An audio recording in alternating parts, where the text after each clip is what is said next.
Pakistan முதுகெலும்பை India உடைப்பதற்கு தயாராக உள்ளது. இராணுவ ரீதியான பதில் தாக்குதல்கள் நடத்துவதற்கான சில ஆயுக்தங்களும் இது பாகிஸ்தானின் இராணுவ தளபதி எதிர்பார்க்கவில்லை, பாகிஸ்தானும் எதிர்பார்க்கவில்லை. எல்லா கோர் கமாண்டர்களும் அவர் மீது கோபத்தில் உள்ளனர். 5000க்கும் மேற்பட்ட பாகிஸ்தான் இராணுவ வீரர்களும் அதிகாரிகளும் ரிசைன் செய்துள்ளனர்.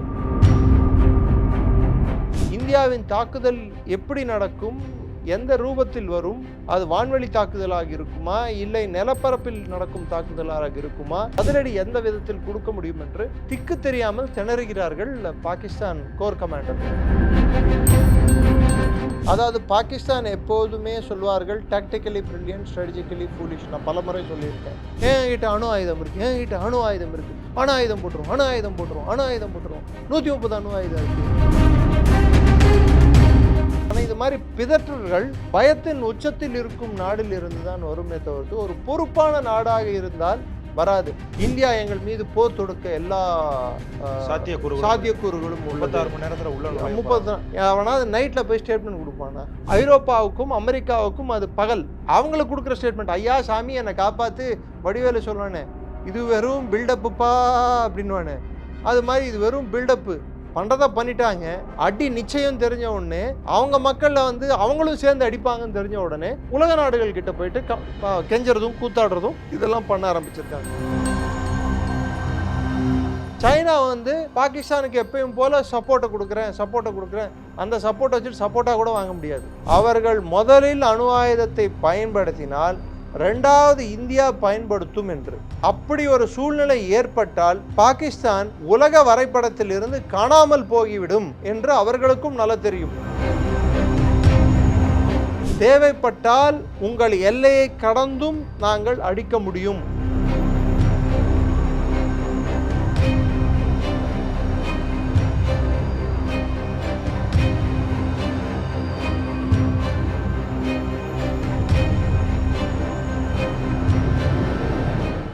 பேசு தமிழா பேசு நேயர்களுக்கு வணக்கம்.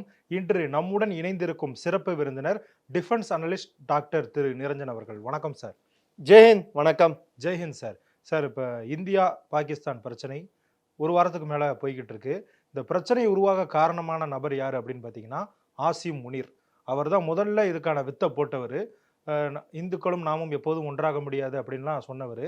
ஆனால் கொஞ்ச நாளாக ஒரு 4-5 நாளாக அவரை ஆளையே காணோம். அவர் இப்போ எங்கே இருக்காரு? இந்தியா பாகிஸ்தான் பிரச்சனை எப்படி போய்கிட்டு இருக்கு? அதாவது ஆசிம் முனீர் அப்படின்றவர் இன்னொரு பேர் அவருக்கு இப்போ வைத்திருக்கிற பேர் முல்லா முனீர். முல்லா முனீர்னா என்னது சார்?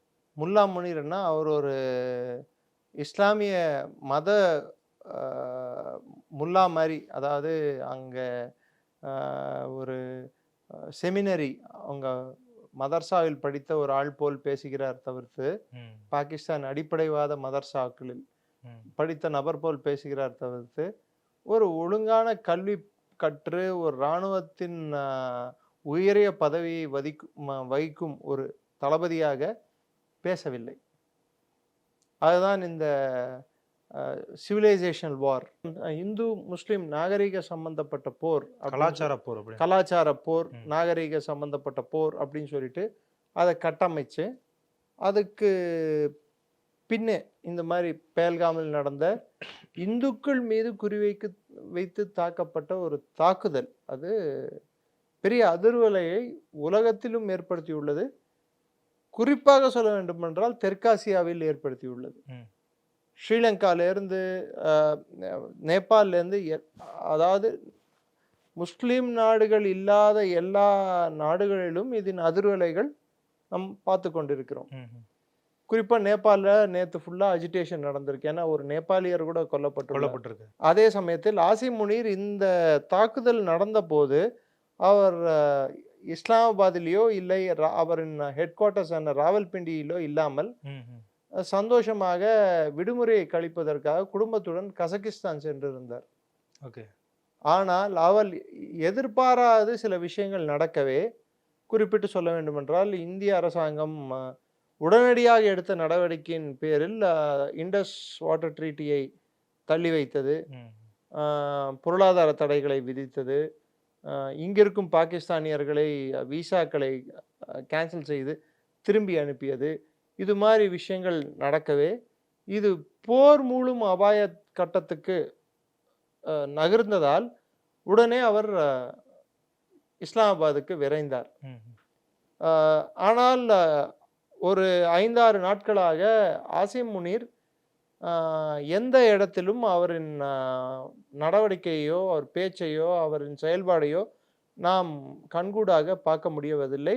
பாகிஸ்தான் டிவிகளோ இல்லை எந்த டிவிகளுக்கோ அவர் இன்டர்வியூ கொடுத்ததாகவும் நமக்கு எந்த ஒரு செய்தியும் இல்லை. அதே சமயத்தில் பாகிஸ்தானில் இருந்து கசியும் சில விஷயங்கள் என்னவென்றால், அவர் ஹை பிபி மற்றும் ஹைப்பர் டென்ஷன் போன்ற பிரச்சனைகளால் அவதிப்படுகிறார் என்றும், முதுகுத்தண்டு வலியால் அவதிப்படுகிறார் என்றும், அதற்காக அவர் ட்ரீட்மெண்ட் எடுத்துக்கொண்டிருக்கிறார் என்பதும் தெரிவிக்கப்படுகிறது. முதுகுத்தண்டு வலி அவருக்கு வந்ததென்ற காரணம் என்னவென்றால், பாகிஸ்தான் முதுகெலும்பை இந்தியா உடைப்பதற்கு தயாராக உள்ளது என்ற அச்சத்தில் பாகிஸ்தான் முதுகெலும்பு எது? பாகிஸ்தான் இராணுவம். அதை உடைப்பதற்கு இந்திய இராணுவம் தயாராகி கொண்டு இருப்பது என்ற அச்சத்தில் அவருக்கு முதுகுத்தண்டு வலி வந்திருக்கலாம். அவருக்கு ஹைப்பர் டென்ஷன் ஏன் வந்திருக்கலாம்? பாகிஸ்தானில் மக்களுக்கு குடிக்குவதற்கு தண்ணி கூட இல்லாமல் போகிறதுக்கான சான்சஸ் உண்டு. அதனால் அவருக்கு ஹைப்பர் டென்ஷன் வந்திருக்கலாம், பிபி அதிகமாக இருக்கலாம். ஒரு பக்கம் உள்நாட்டு மக்களுக்கு அவர் சில உத்தரவாதங்களையும் சில விஷயங்களையும் கூற வேண்டும். அவர் செய்த இன்னொரு பெரிய தப்பு, அவர் இது மே மாதம், அவருக்கு அக்டோபர் மாதம் ஓய்வு பெறுகிறார் வேலையிலிருந்து. அவரின் எதிர்பார்ப்பு அடுத்த 5 வருடங்களுக்கு அவருக்கு எக்ஸ்டென்ஷன் வழங்க வேண்டும் என்று. அதற்கான முன்னோட்டம் தான் இந்த தாக்குதல் எல்லாமே. ஒரு போர் மூலம் அபாயம் வந்தால் அவரின் தேவை இந்திய மயமானதாக மாறும் பாகிஸ்தானில். அது அவர் இல்லை என்றால் பாகிஸ்தான் இல்லை என்ற ஒரு சூழ்நிலை ஏற்படும். அந்த காலகட்டத்தில் அரசாங்கத்தின் மீது அழுத்தம் வரும். அந்த அழுத்தம் வந்தால் அவரை பாகிஸ்தானின் இராணுவ தளபதியாக தொடர்வதற்கு பாகிஸ்தான் அரசாங்கம் அவருக்கு எக்ஸ்டென்ஷன் தரும் என்று அவர் எதிர்பார்த்தார். ஆனால் எப்பயுமே எதிர்பார்த்ததை தான் நடக்கும் என்று நாம் சொல்ல முடியாது. எதிர்பாராததும் நடக்கும். எதிர்பாராதது என்னவென்றால், இந்தியாவின் பதில் தாக்குதல்கள் இராணுவ ரீதியான பதில் தாக்குதல்கள் நடத்துவதற்கான சில ஆயுக்தங்களும். இது பாகிஸ்தானின் இராணுவ தளபதி எதிர்பார்க்கவில்லை, பாகிஸ்தானும் எதிர்பார்க்கவில்லை. இந்த காலகட்டத்தில் ஆசிம் முனீர் அவர்களின் கோர் கமாண்டர்ஸை கூப்பிட்டு பேச முயன்றார். எல்லா கோர் கமாண்டர்களும் அவர் மீது கோபத்தில் உள்ளனர். இதன் மூலமாக, உங்கள் சேனல் மூலமாக நான் சொல்லிக்கொள்ள விரும்புவது, 5000 ரெசிக்னேஷன்கள் கடந்த ஒரு வாரத்தில் பாகிஸ்தான் இராணுவத்தில் இருந்து நடந்துள்ளன. நீங்க சொல்றது நாங்களும் செய்திகளில் கேள்விப்பட்டோம். 5000க்கும் மேற்பட்டவங்க அவங்களோட பதவியை ரிசைன் பண்ணிட்டாங்க. நிறைய பேர் வெளிநாடுகளுக்கு போயிட்டாங்க. உங்க குடும்பத்தை வெளிநாட்டுக்கு அனுப்பி வச்சிட்டாங்க. முனீரோட குடும்பத்தையே வெளிநாட்டுக்கு அனுப்பிச்சிட்டாரு. முனீருமே இப்ப இங்க இல்லைன்னு சொல்றாங்களே சார். அவர் இல்ல, முனீர் பாகிஸ்தான்ல தான் இருக்காரு. பட் அவரின் குடும்பத்தை லண்டனுக்கு அனுப்பி வைத்துள்ளார். 5000க்கும் மேற்பட்ட பாகிஸ்தான் இராணுவ வீரர்களும் அதிகாரிகளும் ரிசைன் செய்துள்ளனர். பாகிஸ்தான் என்பது 10 கோர் கமாண்டுகளாக பிரிக்கப்பட்டுள்ளது. அந்த அவங்களோட இராணுவ இயந்திராங்கம் என்பது 10 கோர் கமாண்டுகள் அப்படின்னா, ஒரு கோர் கமாண்டில் 45,000 முதல் 70,000 வரை, 60,000 வரை இன்னும் சொல்ல போனா வீரர்கள் இருப்பார்கள். 45,000 முதல். இந்த கோர் கமாண்டுகளானது பல்வேறு நகரங்களில் பாகிஸ்தானில் பரவியுள்ளது. குறிப்பிட்டு சொல்ல வேண்டால் ராவல்பிண்டி, லாகூர், ஹைதராபாத், பெஷாவர், மாங்லா, திரும்பி சாக்லா, திரும்பி கராச்சி, பாவல்பூர், குவெட்டா, இது மாதிரி 10 கோர் கமாண்டர் இருக்கு பாகிஸ்தானுக்கு. இதுல 10 கோர் கமாண்டர்கள் அதுல 4 கோர் கமாண்டுகள் பாகிஸ்தானின் உள்நாட்டு பிரச்சனைகளிலே மூழ்கி உள்ளது. பலூச்சிஸ்தானில் இருக்கும் உள்நாட்டு பிரச்சனை, கைபர் பக்துன்வா பகுதிகளில் உள்ள உள்நாட்டு பிரச்சனையில் 4 கோர் கமாண்டுகள் அதை கட்டுப்படுத்துவதற்காக அங்க முழுமையாக ஈடுபட்டுள்ளனர். அதுவே அவர்கள் கட்டுப்பாட்டில் கொண்டு வர முடியாமல் தவிக்கின்றனர். ராணுவத்தோட ட்ரெயினையே கடத்துனதெல்லாம் நம்ம பார்த்தோம். இந்த சூழ்நிலையில் நான் முதல்ல ராணுவத்திலேருந்து எடுத்துட்டு வரேன் பிரச்சனைகள் என்ன இருக்குன்னு சொல்லிட்டு.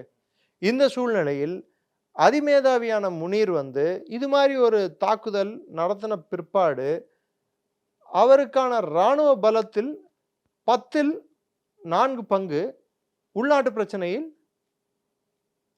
முழுமையாக ஈடுபட்டுள்ளது. 6 கோர் கமாண்டுகள் இதற்காக இந்தியாவை நோக்கி செயல்பட்டு கொண்டிருக்கின்றன. அந்த 6 கோர் கமாண்ட்ல அவங்களுக்கு இருக்கக்கூடிய முக்கியமான கோர் கமாண்ட் மங்களால இருக்கக்கூடிய ஸ்ட்ரைக் கோர். அது பிஓகே பகுதியை நோக்கி செயல்படுகிறது. மங்களா ஸ்ட்ரைக் கோர்ன்றது. அது இல்லாமல் சாக்லா கோர் அதுவும் north force command northern areas அப்படின்னு சொல்லிட்டு கில்கிட் பல்டிஸ்தான் உட்பட சில பகுதிகளில் அது ஆப்ரேட் ஆகிட்டு இருக்கு.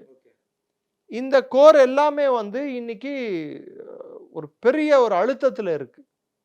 இந்தியாவின் தாக்குதல் எப்படி நடக்கும், எந்த ரூபத்தில் வரும், அது வான்வெளி தாக்குதலாக இருக்குமா இல்லை நிலப்பரப்பில் நடக்கும் தாக்குதலாக இருக்குமா, இந்தியாவின் மொத்த ஆக்ரோஷமும் அந்த இராணுவத்தின் வீரியமும் நமது மீது பட்டால் நாம் அதற்கு பதிலடி எந்த விதத்தில் கொடுக்க முடியும் என்று திக்கு தெரியாமல் திணறுகிறார்கள் பாகிஸ்தான் கோர் கமாண்டர்கள்.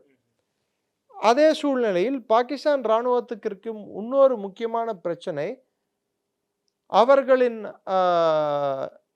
Artillery guns. அதாவது நம்ம போஃபர்ஸ் பீரங்கிகள் மாதிரி பீரங்கிகள் இருக்கு பார்த்தீங்களா, அந்த பீரங்கிகளுக்கு எல்லாத்துக்குமே 155mm ஆர்ட்லரி கன்ஸ் அப்படின்வாங்க.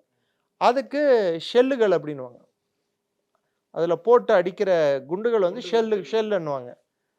இவங்க என்ன பண்ணாங்க, பணத்துக்காக அதிகபட்சமான அவங்க வச்சிருந்த இருப்பை கிட்டத்தட்ட 3ல் 2 பங்கை யுக்ரைனுக்கு வித்துட்டாங்க.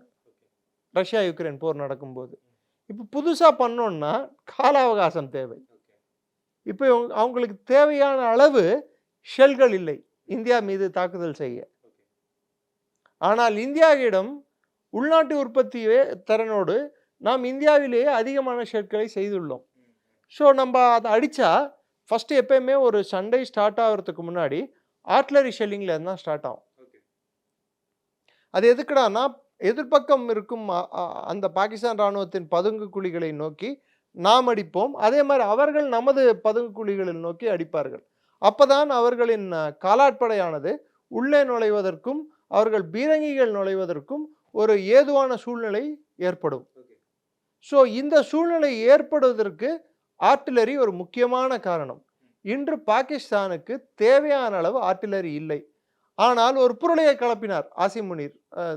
அவர் கட்டுப்பாட்டில் உள்ள ஐஎஸ்ஐ ஒரு புரளையை கலப்பிச்சு. டர்க்கியிலிருந்து எங்களுக்கு இந்த ஷெல்கள் வந்தனட்டு டர்க்கி திட்டவட்டமாக அதை மறுத்துள்ளது. நாங்கள் அது மாதிரி ஒன்றும் அனுப்பல. கராச்சிக்கு வந்த பிளேன் அது மலேசியாவை நோக்கி கொண்டிருந்த பிளேன் அங்கே ரீஃபியூலிங் பர்பஸுக்கு வந்தது, அவ்வளோதான். தவிர்த்து நாங்கள் பாகிஸ்தானுக்கு எந்த உபகரணமும் கொடுக்க வரல, எந்த ஷெல்லையும் கொடுக்க வரலன்னு சொல்லிட்டு. அதாவது பெட்ரோல் போட வந்திருக்காங்க. உதாரணத்துக்கு சொல்லணும் அப்படின்னா பெட்ரோல் போட வந்தவங்களே எங்களுக்கு துப்பாக்கி கொடுக்க வந்தாங்க, ஷெல்லு கொடுக்க வந்தான், குண்டு கொடுக்க வந்தான்னு சொல்லிட்டு அங்கே இருக்கிற மக்களை முட்டாளாக்குறது இல்லாமல் உலகத்தையும் சிலரை சில நாள் முட்டாளாக்கலாம், பலரை பல நாள் முட்டாளாக்கலாம், எல்லோரையும் எல்லா நாளும் முட்டாளாக்க முடியாது. இது பாகிஸ்தான் இராணுவம் இன்று பாலபாடமாக கற்றுக்கொள்ள வேண்டிய நிலைமைக்கு தள்ளப்பட்டுள்ளது. அதே சமயத்தில் இப்போது நாம் பாகிஸ்தான் இராணுவத்தின் பிரச்சனைகள் என்னவென்று நாம் ஒரு அலசல் இப்போ நம்ம பார்த்துட்டோம். இந்த இராணுவத்தின் முறையில் எப்படி இருக்கும், அதாவது அவங்களோட தன்னம்பிக்கை ரொம்ப குறைவாக உள்ளது. ஆமாம் சார். அதாவது ஒரு வாரத்துக்கு முன்னாடி கூட பார்த்தீங்க அப்படின்னா முனீர் பேசுனதை பற்றி நம்ம பேசிட்டோம். பிலவல் புட்டா கூட சொல்லியிருந்தாரு, தண்ணியை நிப்பாட்டினீங்கன்னா தண்ணிக்கு பதில் ரத்தம் ஓடும் இந்தியாவில் அப்படிங்கிற மாதிரிலாம் சொல்லியிருந்தாரு. எல்லாருமே இப்போ அமுங்கிட்டாங்களே சார், பேச்சுவார்த்தைக்கு நாங்கள் தயாராக இருக்கோம் அப்படிங்கிறாங்க. அவங்களுக்கு எது ரொம்ப ஒரு அச்சத்தை ஏற்படுத்தியிருக்கும், இந்திய இராணுவத்தோட பலமா இல்லை அவங்களுடைய பலவீனமா சார்? அவர்கள் பலவீனங்களை அவர்கள் உணர்ந்து புரிந்து கொண்டு இந்தியா மீது தாக்குதல் நடத்தியிருக்க வேண்டும். அதாவது பாகிஸ்தான் எப்போதுமே சொல்வார்கள் டாக்டிக்கலி பிரில்லியன்ட், ஸ்ட்ராட்டஜிக்கலி ஃபூலிஷ். நான் பலமுறை சொல்லியிருக்கேன். அன்று நடந்த ஒரு தாக்குதலானது ஒரு 28 பேரை கொன்னவுடன் இந்தியா வந்து ஒரு ரியாக்ஷன் கொடுக்கும், ஒரு ஒரு ஸ்டேட்மெண்ட் கொடுக்கும், அதை பற்றி நம்ம எதிர்ப்பு தெரிவிப்போம், ஒரு ஒரு பெரிய ஒரு கலேபரம் நடக்கும். இதுதான் அவங்க எதிர்பார்த்தாங்க தவிர்த்து, இது மாதிரி என்றைக்கும் இல்லாத ஒரு பதிலடியாக இண்டஸ் நதி நீரை அபயன்ஸில் போட்டதும், அதாவது அபயன்ஸில் போட்டதால் நதிநீர் முழுமையாக நிறுத்தப்படும் என்பது ஒன்று காலப்போக்கில். ரெண்டாவது, எவ்வளோ தண்ணி உனக்கு நான் விடுவேன், அதாவது இப்போ வந்து இவ்வளோ தண்ணி வந்திருக்கு, இவ்வளோ தண்ணி உங்களோட பங்குன்னு சொல்றத அதையே நம்ம சொல்ல போறதில்லை, அதை நம்ம நிறுத்துவோம். அதை வந்து நம்மளுக்கு தேவையான அளவு நம்ம வேறு திசைகளில் திருப்பி விடுவோம். இது இல்லாமல் பாகிஸ்தானுக்கு போக வேண்டிய தண்ணீர் இப்போது வந்து அவர்களின் பருத்தியை விதைக்கும் காலம், கோதுமை விதைக்கும் காலம். இந்த காலகட்டத்தில் 10%, 15% தண்ணீர் இல்லாமல் போனால் கூட அது மிகப்பெரிய பாதிப்பை அங்கே உண்டாக்கும். ஸோ இந்த ஒரு பிரச்சனை வந்து பூதாகரமாக மாறும்போது ஒவ்வொரு இராணுவ வீரனும் அவனுக்கென்று விவசாய நிலம் இருக்கும், அவனோட ஜீவாதாரமும் பாதிக்குதுன்னா அப்போ அவனுக்கு வந்து ஒரு கோபம் வரதானே செய்யும். அது இயல்பு இல்லவா? அதுதான் பாகிஸ்தானில் இன்னைக்கு நடந்துட்டு இருக்கு. ஸோ இதை எல்லாத்தையும் மனதில் கொண்டு நாம் பார்க்க வேண்டியது என்னவென்றால், இராணுவ தளபதி முதுகுத்தண்டில் வந்த வழியானது பாகிஸ்தானின் அடிமடியிலேயே வந்த வழியாகத்தான் நாம் பார்க்க வேண்டும். நிலை குழந்த பாகிஸ்தானாக இன்று பாகிஸ்தான் இருக்கிறது. அதன் வழிபாடு நம்ம எங்க பார்க்க முடியும்னா, என்கிட்ட அணு ஆயுதம் இருக்கு, என்கிட்ட அணு ஆயுதம் இருக்கு, அணு ஆயுதம் போட்டுருவோம், அணு ஆயுதம் போட்டுருவோம், அணு ஆயுதம் போட்டுருவோம், 130 அணு ஆயுதம் இருக்கு, நாங்க எது வேணாலும் பண்ணுவோம், அது பண்ணுவோம், இது பண்ணுவோம். இது வந்து எப்போ வரும்னா, இது மாதிரி பிதற்றல்கள் பயத்தின் உச்சத்தில் இருக்கும் நாடில் இருந்து தான் வருமே தவிர்த்து ஒரு பொறுப்பான நாடாக இருந்தால் வராது. மிட் நைட் 2 மணிக்கு அவங்களோட அமைச்சர் வந்து ஸ்டேட்மெண்ட் கொடுக்குறாரு, இந்தியா எங்கள் மீது போர் தொடுக்க எல்லா சாத்தியக்கூறுகளும் 36 மணி நேரத்துல உள்ள 30 அவனாவது நைட்ல போய் ஸ்டேட்மெண்ட் கொடுப்பானா?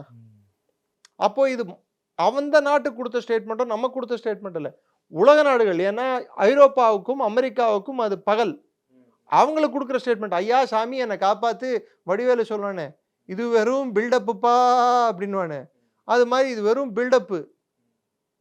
பண்றதா பண்ணிட்டாங்க, அடி நிச்சயம் தெரிஞ்ச உடனே அவங்க மக்கள்ல வந்து அவங்களும் சேர்ந்து அடிப்பாங்கன்னு தெரிஞ்ச உடனே உலக நாடுகள் கிட்ட போயிட்டு கெஞ்சறதும் கூத்தாடுறதும் இதெல்லாம் பண்ண ஆரம்பிச்சிருக்காங்க. ஓகே சார், நீங்க வந்து துருக்கி வந்து ஹெல்ப் பண்ணலாம்னு சொல்லிட்டீங்க. ஆனா சீனா வந்து அவங்களுடைய உதவிகளை தொடர்ந்து வழங்கிக்கிட்டே இருக்காங்களாமே பாகிஸ்தான்? எந்த வகையில்? இல்ல சார், ராணுவ ரீதியான உதவிகளையும் ராணுவத்துக்கு வழங்குறாங்களா இல்ல விமானப்படைக்கு வழங்குறாங்களா, எப்படி சொல்றீங்க நீங்க? இல்ல, பாகிஸ்தான் வந்து இது ஒரு செய்தியா பரப்புறாங்க, எங்க ராணுவத்துக்கு சீனாவினுடைய உதவி இருக்கு அப்படிங்கிற மாதிரி சொல்றாங்க. அது உண்மைதானா அப்படின்னு நாங்க உங்கள்கிட்ட கேட்கிறோம். சைனாவின் ராணுவமானது ஷக்ஸ்காம் வேலியில் இருக்கிறது. சைனாவின் இராணுவமானது சில பகுதிகளில் இருக்கிறது. பட் சைனாவின் இராணுவம் இதில் ஈடுபடாது என்று பல்வேறு செய்திகள் சைனாவிலிருந்து கசிகிறது. ஏன்னால் சைனா ஆல்ரெடி நம்மிடம் பாடம் கற்றுக்கொண்டது கல்வான் வேலியில். ஸோ இப்போது அவர்கள் இந்த பிரச்சனையில் அவர்கள் நுழைவார்களா என்பது மிகப்பெரிய கேள்வி. ரெண்டாவது, சைனாவுக்கும் அமெரிக்காவுக்கும் நடக்கும் பொருளாதார போரில் அவர்களின் பிரச்சனை அதை நோக்கி போகிறது தவிர்த்து இது அவர்களுக்கு முக்கிய பிரச்சனை அல்ல. மூன்றாவது, தாய்வானுக்கும் சைனாவுக்கும் நடக்கும் பிரச்சனை தலையாய பிரச்சனையாக சைனாக்கு இருக்கிறது. ஸோ அவர்களுக்கு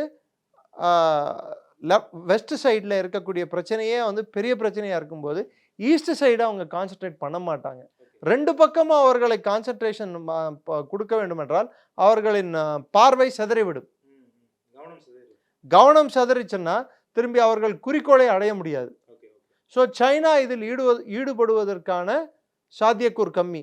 ஆனால் சைனா வந்து பாகிஸ்தானுக்கு எப்பயும் போல சப்போர்ட்டை கொடுக்குறேன், அந்த சப்போர்ட்டை வச்சுட்டு சப்போர்ட்டாக கூட வாங்க முடியாது. இன்னும் நிறைய பேர் கேட்குற கேள்வி என்னன்னு பார்த்தீங்கன்னா, இந்த சம்பவம் நடந்து 1 வாரம் ஆயிடுச்சு, நீங்கள் தொடர்ந்து இப்படி தான் சொல்கிறீங்க, இந்தியா வந்து பதிலடி கொடுக்கும், இல்லை தாக்குதல் நடத்துவாங்க, இல்லைனா போர் மூலம் இப்படிலாம் சொல்கிறீங்க.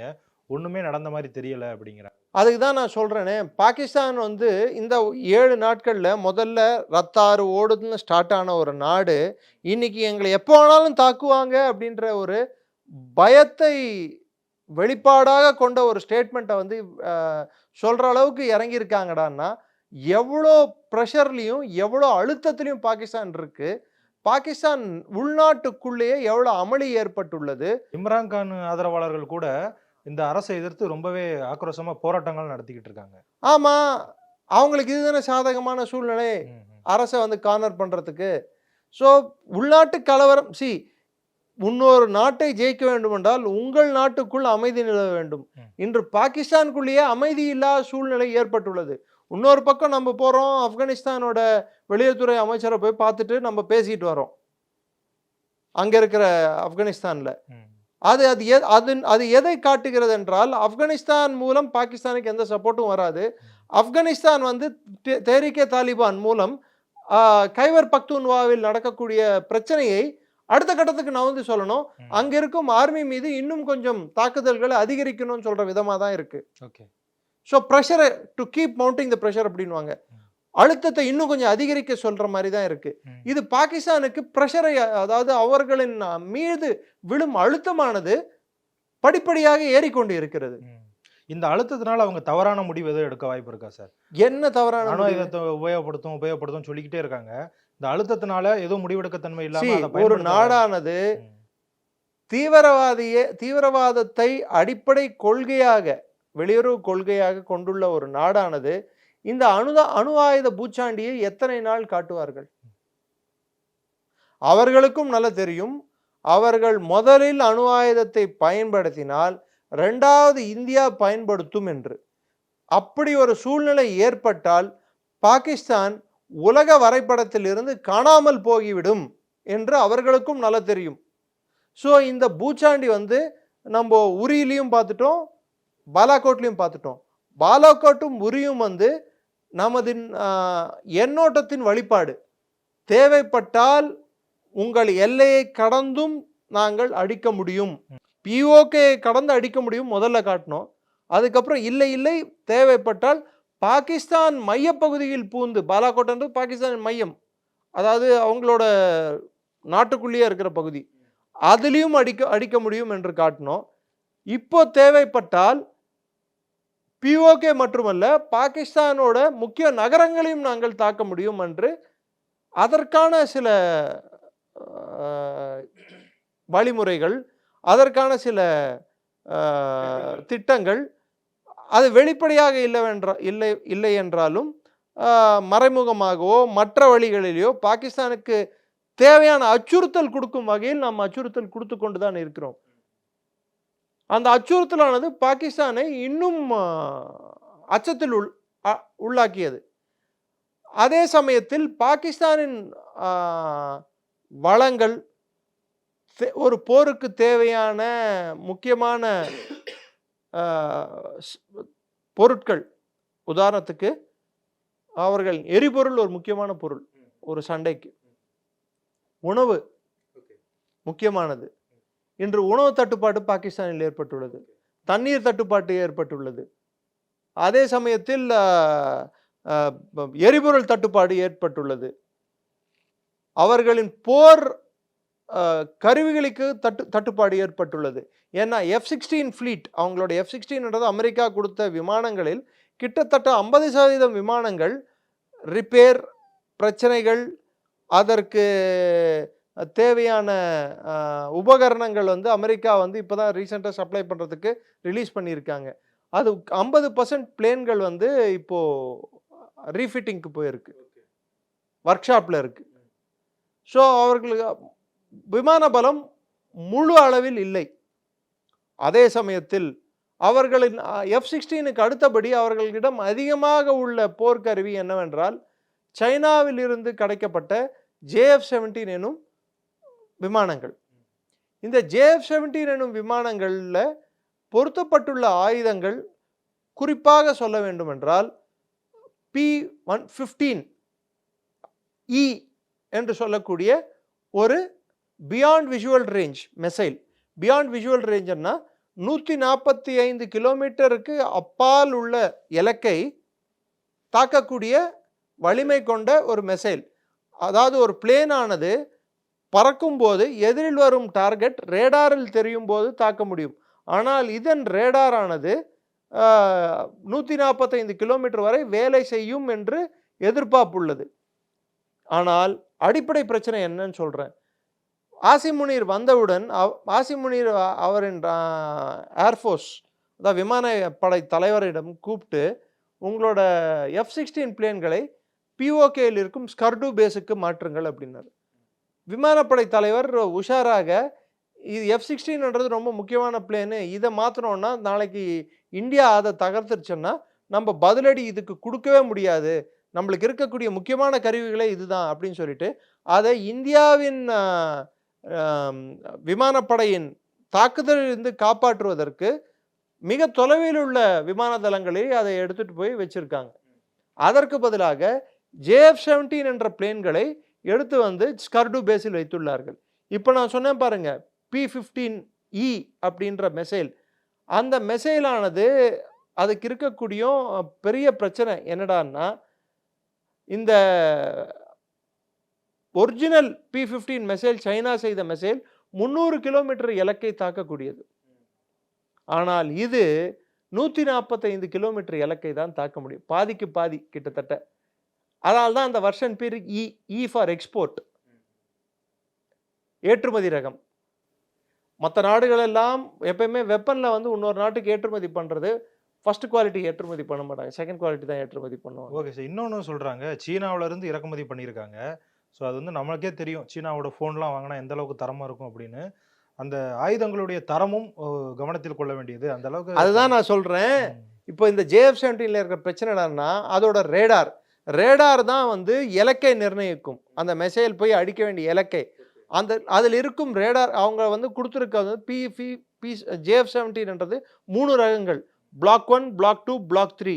175 முதல் 200 விமானங்கள் அவர்களிடம் உள்ளது. அதிலும் 45 விமானங்கள் தான் Block 3. அந்த Block 3ல் மாத்திரம்தான் இந்த PS-15 மெசைல் சிஸ்டமானது, அந்த ஏவுகணையானது பொருத்த முடியும். Block 1லேயோ Block 2லேயோ பொருத்த முடியாது. ரெண்டாவது, அதற்குள்ள ரேடார்கள் இந்த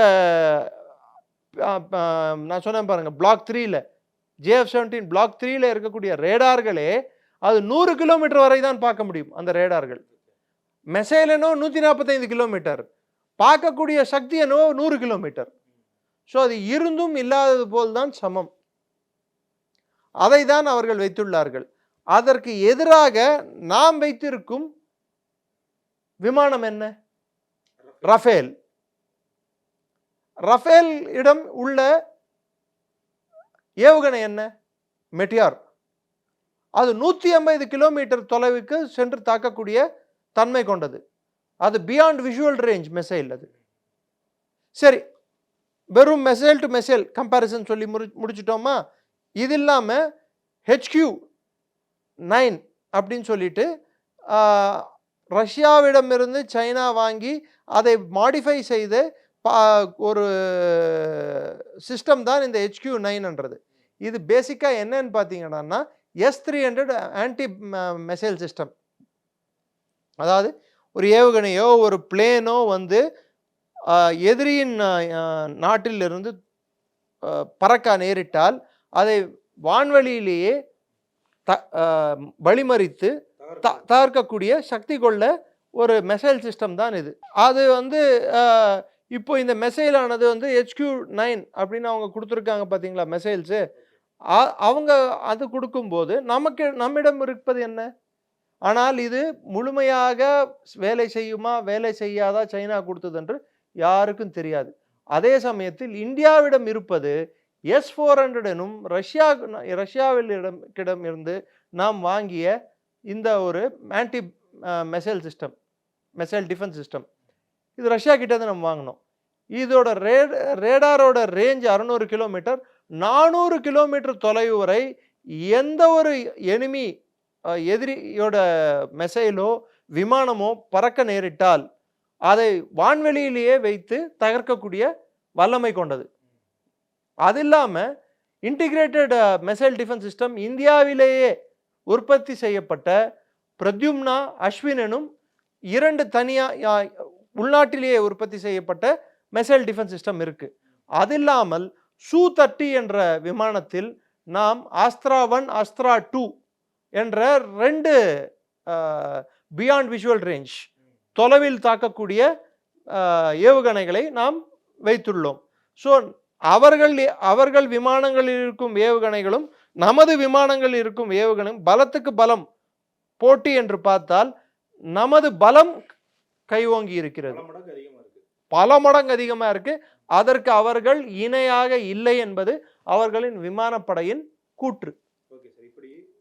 கடைசியா அவர்களின் விமானத்தை பற்றி எல்லாம் சொல்லிட்டேன் இல்லை, விமானப்படையில் இருக்கக்கூடிய பிரச்சனை என்னன்னு சொல்லிட்டு இன்னொரு பிரச்சனையும் சொல்லிடுறேன். எரிபொருள் வந்து அவர்களோட படையின் எரிபொருள், அதாவது ஜெட் ஃபியூவல் அப்படின்வாங்க, அது 3 நாட்களுக்கு தான் இருக்கிறது. இந்தியா கிட்ட எவ்வளவு நாள் இருக்கு? 30 முதல் 45 நாட்களுக்கான எரிபொருள் நாம் சேமித்து கொண்டு இருக்கிறோம். அது 3 நாட்களுக்கு தான் இருக்கிறது என்று சொன்னால் அப்போ இப்போ 8 நாளாக அவங்க வந்து டெய்லி வந்து நேற்று வரை என்ன நடந்திருக்கிறது என்றால் இந்தியா ஒரு அறிவிப்பை வெளியிட்டுள்ளது. இந்தியாவின் எல்லை பகுதி வரை நமது ரஃபேல் பிளேன்கள் வட்டமிட்டு வந்தன அப்படின்னு. எல்லை பகுதி என்றால் என்ன? அது பிஓகே வரையா இல்லது இந்திய காஷ்மீர் முழுவதும், அதாவது பாகிஸ்தான் ஆக்குபைடு காஷ்மீர் உட்பட மொற்ற பகுதியும் அது ஒரு வட்டமிட்டு வந்ததா? அப்படி மொற்ற காஷ்மீர் வட்டமிட்டு வந்திருந்தால் ஏன் பாகிஸ்தானோட HQ-9 மிசைல் டிஃபென்ஸ் சிஸ்டமோ அல்லது இந்த JF-17 பிளேன்களோ இதை மறித்து வான்வெளியில் தகர்க்கவோ இல்லை அதற்கு எதிராக சண்டை செய்யவோ ஏன் முயலவில்லை? இது பாகிஸ்தான் இராணுவத்தையும் குறிப்பிட்டு சொல்ல வேண்டுமென்றால் விமானப்படையின் பிரச்சனைகளையும் அவர்களின் ஆயத்த நிலையும் உறுதியற்ற தன்மையும் நமக்கு கண்முன்னால் காட்டுகிறது. அதே சமயத்தில் அவர்களின் முக்கியமான அங்கமான பாகிஸ்தானின் கப்பல் படையில் இருக்கும் மிகப்பெரிய பிரச்சனை, அவர்களிடம் 8 சப்மரைன்கள் உள்ளது. அதில் 5 அகஸ்டா கிளாஸ், 3 மிட்கட் கிளாஸ் அப்படின்வாங்க. அகஸ்டா கிளாஸ் சப்மரைன்கள் டீசல் எலக்ட்ரிக் சப்மரைன்கள் அப்படின்வாங்க. இந்த டீசல் எலக்ட்ரிக் சப்மரைன்கள் எல்லா 8 சப்மரைனில் 6 சப்மரைன்கள் ரீஃபிட்டிங்க்கு போயிருக்கு, ரிப்பேர் பழுதடைந்துள்ளன. அந்த பழுது வேலையை பார்த்து கொண்டு இருக்கிறார்கள். 2 தான் இன்று கடலில் செல்லக்கூடிய தகுதி உள்ள சப்மரைன்கள். அதுவும் சைனாவிடமிருந்து வாங்கியது. அது தண்ணீரில் இருந்து கொடுக்கும் சத்தமானது அவ்வளோ அலறல் சத்தம் கேட்கிறது. அது எதிரி பல மைல் தூரம் இருந்தே கண்டுபிடித்து விடும். நம் சப்மரைன்கள் அதோட 10 மடங்கு வலிமை கொண்ட சப்மரைன்களாக இருக்கிறது. SSBN கிளாஸ் சப்மரைன்கள் உள்ளன, SSN கிளாஸ் சப்மரைன்கள் உள்ளன. ஷிப் சப்மர்சிபிள் அண்ட் பெலாஸ்டிக் சப்மரைனும் உள்ளது. Ship submersible nuclear, ship submersible ballistic nuclear SSBN அப்படின்னா, அதாவது அதோட இன்ஜின் வந்து நியூக்ளியர் இன்ஜின், பெலாஸ்டிக் மிசைல் ஏவுகணைகளை ஏந்தி சொல்லும் கெப்பாசிட்டி கொண்ட சப்மரைன்களும் உள்ளன. இன்ஜின் வந்து நியூக்ளியர் இன்ஜின், மற்றபடிக்கு ரெகுலர் ஏவுகணைகளை ஏந்தி செல்லும் சப்மரைனும் உள்ளது நம்மிடம். அது இல்லாமல் டீசல் எலக்ட்ரிக் சப்மரைன்களும் உள்ளன. இது இல்லாமல் 2 போர் விமான தாங்கி கப்பல்கள் உள்ளன. குறிப்பிட்டு சொல்ல வேண்டுமென்றால் INS Vikrant, INS Vikramaditya. INS Vikramaditya அரபிக்கடலில் கிட்டத்தட்ட பாகிஸ்தான் எல்லை கடல் எல்லைக்கு சுற்றிய அது ரோந்து பணிகளில் ஈடுபட்டுள்ளது. அந்த கப்பலுடன் சேர்ந்து மற்ற பல ஃப்ரிகேட்ஸ், கொவர்டிஸ், டெஸ்ட்ராயர்ஸ், மிசைல் போட்ஸ், இது மாதிரி 12-15 கப்பல்கள், ஒரு 20ற்கு குறைந்தபட்சம் 20 கப்பல்கள் அங்கே உள்ளன. இந்த INS விக்ரமாதித்யா மட்டும் 25 போர் விமானங்கள் உள்ளன. தேவைப்பட்டால் அது கராச்சியை போய் தகர்க்கக்கூடிய வல்லமை படைத்தது. கராச்சியே தூக்கிடும். அவர்களோட மெயின் போர்ட்டே கராச்சியே வந்து அழிவுக்கு உள்ளாகும். இதெல்லாம் தான் பாகிஸ்தானின் இராணுவத்தையும் குறிப்பிட்ட ஆசிம் முனீரையும் அவர்களின் அரசாங்கத்தையும் அச்சுறுத்தல் ஆழ்த்தியது. ஸோ பாகிஸ்தானின் இந்தியாவின் பலம் என்ன என்று நாம் பேசி இருக்கிறோம். இன்று பாகிஸ்தானின் பலவீனங்கள் இதெல்லாம். இந்த பலவீனங்கள் காரணமாகத்தான் பாகிஸ்தான் அணுகுண்டு எடுப்போம், அணுகுண்டு போடுவோம், நாங்கள் அணு ஆயுத போராக மாற்றுவோம் என்று பிதற்றல்கள் பெயற்றுகிறார்கள். ஓகே சார், எங்களோடு இணைந்து பாகிஸ்தான் ஆர்மியில் இருக்கக்கூடிய பலவீனங்கள் என்னென்ன அப்படிங்கிறத சொல்லியிருந்தீங்க. அதே போல் இந்தியாவினுடைய பலங்கள் என்ன அப்படிங்கிறதையும் சுட்டி காட்டினீங்க. எங்களோடு இணைந்து உங்களுடைய கருத்துக்களை பகிர்ந்ததுக்கு ரொம்ப நன்றி. ஜெயின், நன்றி. ஜெய்ஹிந்த். கண்டிப்பாக இது ஒரு போர் நடக்கும், மற்றும் இந்தியா வெற்றி பெறுங்கிறது தான் இந்தியாவோட இந்த வருடத்துக்கு உண்டான வருட பலன்னு பார்த்தீங்கன்னாக்கா வியாபாரம் நல்லபடியாக இருக்கும், இந்த போரும் சேர்ந்து நடக்கும். கொரோனா தொற்று திருப்பி வரப்போகுது அப்படின்னு சொல்லிட்டு திருப்பி வர வாய்ப்பு இருக்காச்சு. இந்த மாதிரி ஆன்மீகம் மற்றும் ஜோதிடம் சார்ந்த இன்னும் பல வீடியோக்கள் பார்க்கணுமா? மறக்காம திருவருள் டிவிக்கு சப்ஸ்கிரைப் பண்ணுங்க. திருவருள் டிவியுடைய சேனல் லிங்க் இந்த வீடியோடைய டிஸ்கிரிப்ஷன்ல இருக்கு.